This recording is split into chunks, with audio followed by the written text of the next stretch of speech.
11 de junio, es martes y estos son los números de hoy. Fuerte este número, ¿eh? 5% la aprobación de la presidenta del Perú, Dina Boluarte, según la última encuesta que para el diario El Comercio publica Datum.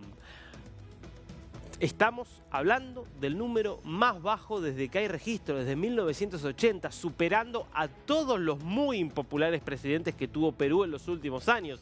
Recordemos la forma en la que se fue Pedro Castillo antes de dar el golpe de Estado, los niveles a los que había llegado Pedro Pablo Kuczynski, también el propio Martín Vizcarra en su etapa final, lo que había sido Alejandro Toledo, el segundo gobierno de Alan García, Ollanta Humala.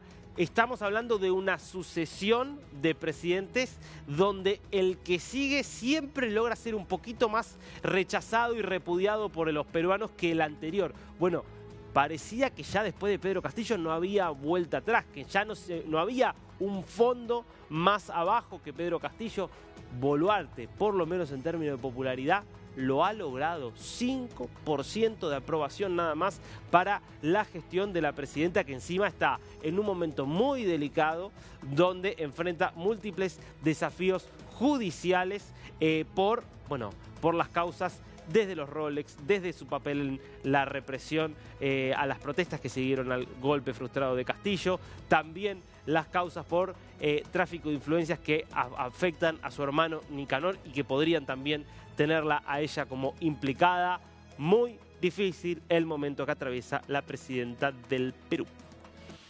Segundo número de hoy, 4.000 las personas que participaron de un ensayo científico realizado por el laboratorio Moderna para desarrollar una vacuna doble, bivalente, tanto contra el COVID como contra la influenza, contra la gripe. Interesante este avance que se está desarrollando por parte de este laboratorio Moderna, que es, junto con Pfizer, los dos laboratorios que fueron pioneros en plena pandemia en términos de poder desarrollar vacunas con una nueva tecnología que es ARN mensajero, que demostró ser la más eficaz para justamente la vacuna del COVID-19. Moderna con una producción más chica que Pfizer, pero también muy vendida tanto en Estados Unidos como en Europa, con un alto grado de eficacia.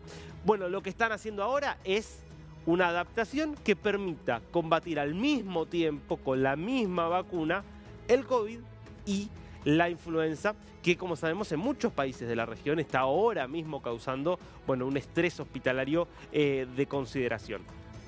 4.000 personas participaron de este ensayo ya de fase 3, todos mayores de 65 años, el grupo al que se apuntaba aquí, que es aparte el grupo de riesgo, el que suele registrar muchas veces la mayor tasa de mortalidad producto de la influenza y también del COVID, y los resultados han sido muy buenos, así que hay buenas perspectivas para pensar que esta vacuna pueda estar aprobada y eventualmente distribuida el año que viene, pensando en un invierno que seguramente tendrá influenza, tendrá COVID y muchos otros virus. Bueno, que haya una nueva herramienta para combatirlos o mitigar sus efectos sería una muy buena noticia.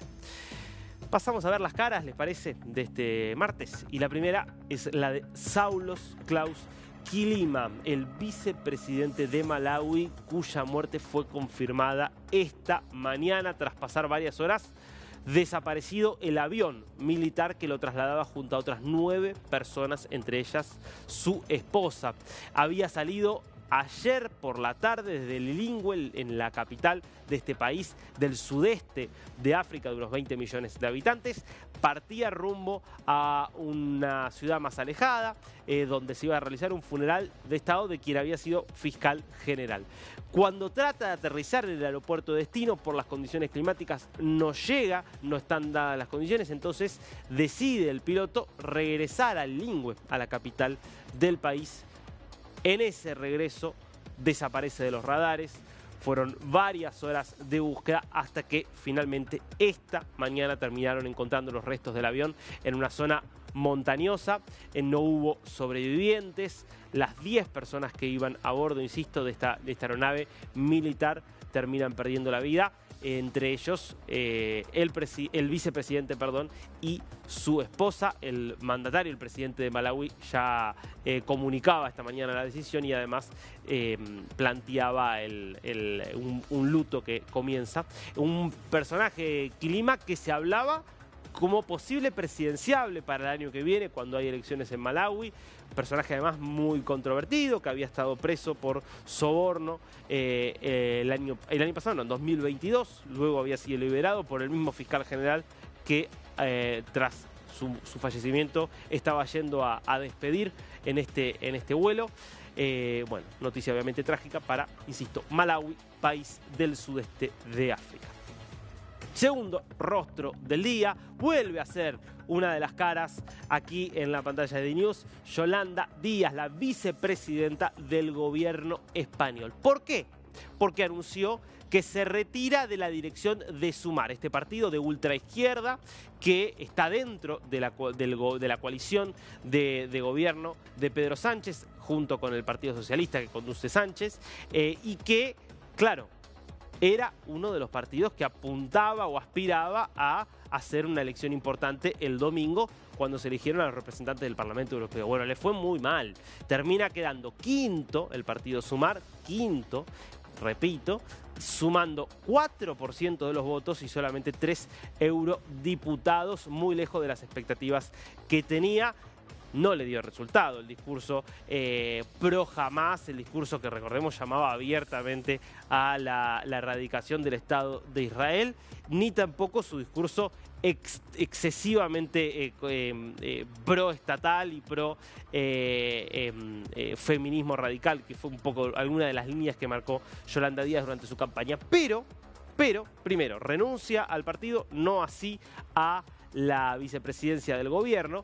Y además, interesante, porque parte también de su campaña había sido hacer una contradicción con Javier Milei.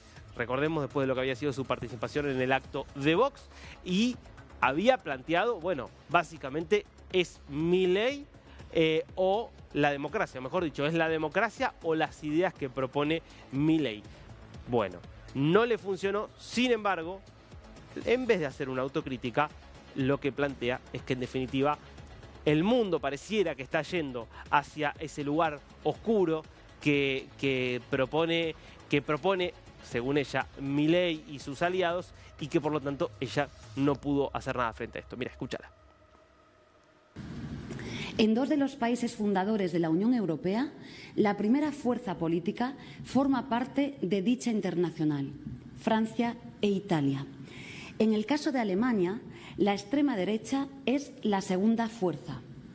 Estos son los ejemplos más notables de una situación de enorme gravedad. Esta situación no es una anomalía europea. Lo vemos en Argentina, donde Milei está hundiendo a la población en la pobreza. Lo vemos en Israel, donde Netanyahu sigue cometiendo un genocidio contra la población palestina.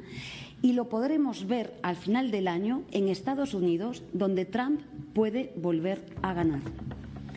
Bueno, una mezcolanza bastante importante la que hace aquí la vicepresidenta del gobierno. De vuelta, renuncia, dice que hizo evidentemente las cosas mal, ahora no hizo ninguna autocrítica real. Y nunca se trató de preguntar, por lo menos, por qué le fue tan mal a su partido, por qué le fue bastante mejor a Vox, por qué le fue mucho mejor al Partido Popular, y lo mismo ha ocurrido en otros países europeos. Eso parece que queda como un interrogante. Bueno, situaciones que se están viviendo en la política en este momento. Pero